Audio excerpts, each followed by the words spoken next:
بونی Chamberlain ایک بوڑھے پادری کے حوالے سے بیان کرتے ہیں کہ چند صدیوں پہلے سکیلا کے ایک کلیسا نے کسی مصور کو کچھ دیواری تصویریں بنانے کا کہا، اور مقصد یہ تھا کہ کلیسا کی دیواروں پر تصویریں بنا کر حضرت مسیح علیہ السلام کی زندگی کا ایک خاکہ پیش کیا جائے۔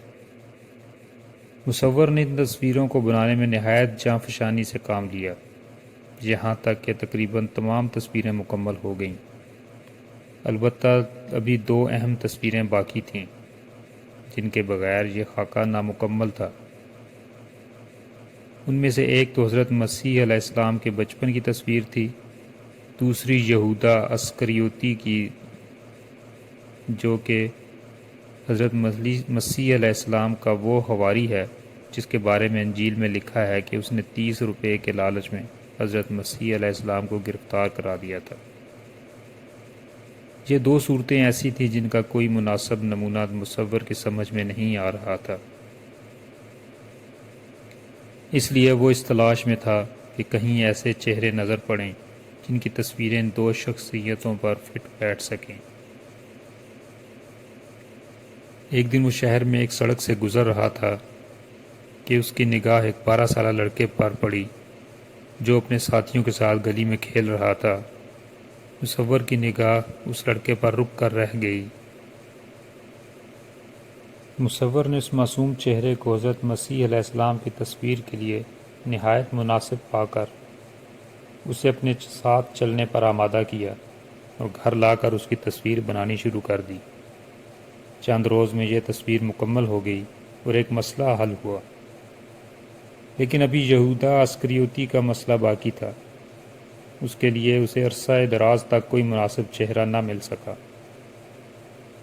بہت سے لوگوں نے جو اپنے آپ کو نہایت خبیث النفس سمجھتے تھے، یہودا اسکریوتی کی تصویر بنانے کے لیے اپنے چہروں کی پیشکش کی، لیکن ان میں سے کوئی مصور کے دل کو نہ لگا۔ وہ یہودا اسکریوتی کی تصویر کے لیے ایسا چہرہ بنانا چاہتا تھا جسے دیکھتے ہی انسان پکار اٹھے کہ یہ شخص حرص و ہوس کا پتلا اور گمراہیوں کا مخزن ہے۔ اسی تلاش میں کئی سال بیت گئے۔ ایک روز سپہر کے وقت وہ ایک شراب خانے میں بیٹھا تھا کہ اچانک اسے ڈیوڑی کے سامنے ایک نحیف و نزار شخص دکھائی دیا جس کے چہرے پر وحشت اور تباہ حالی بری طرح ٹپک رہی تھی۔ وہ لڑکھڑاتا ہوا شراب خانے کی چوکھٹ میں داخل ہوا اور ایک بھکاری کی طرح اس نے آواز لگائی، شراب، شراب۔ مصور نے جب اسے دیکھا تو اسے اس شخص کے چہرے میں ہر اس گناہ کا عکس نظر آیا جو کوئی آدمی یا کوئی آدم کا بیٹا انجام دے سکتا ہے۔ مصور اسے دیکھ کر خوشی سے اچھل پڑا اور اس سے کہا، میرے ساتھ آؤ، میں تمہیں شراب دوں گا۔ گھر لا کر مصور نے اس کی تصویر بنانی شروع کی۔ وہ شخص ساکت و صامت بیٹھا رہتا اور مصور اس کی تصویر بنایا کرتا۔ جب تصویر مکمل ہونے لگی تو ایک دن مصور نے دیکھا کہ اس شخص کے چہرے پر اپنی تصویر دیکھ کر خوف و حیرت اور استعجاب کے آثار پیدا ہو رہے ہیں۔ مصور نے اس سے پوچھا، کیوں، کیا بات ہے؟ کیوں، کیا بات ہے؟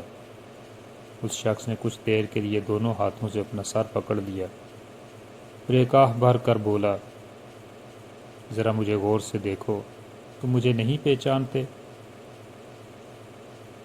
چند سال پہلے یسوع مسیح کے بچپن کی تصویر بنانے کے لیے تم نے میرا ہی چہرہ منتخب کیا تھا۔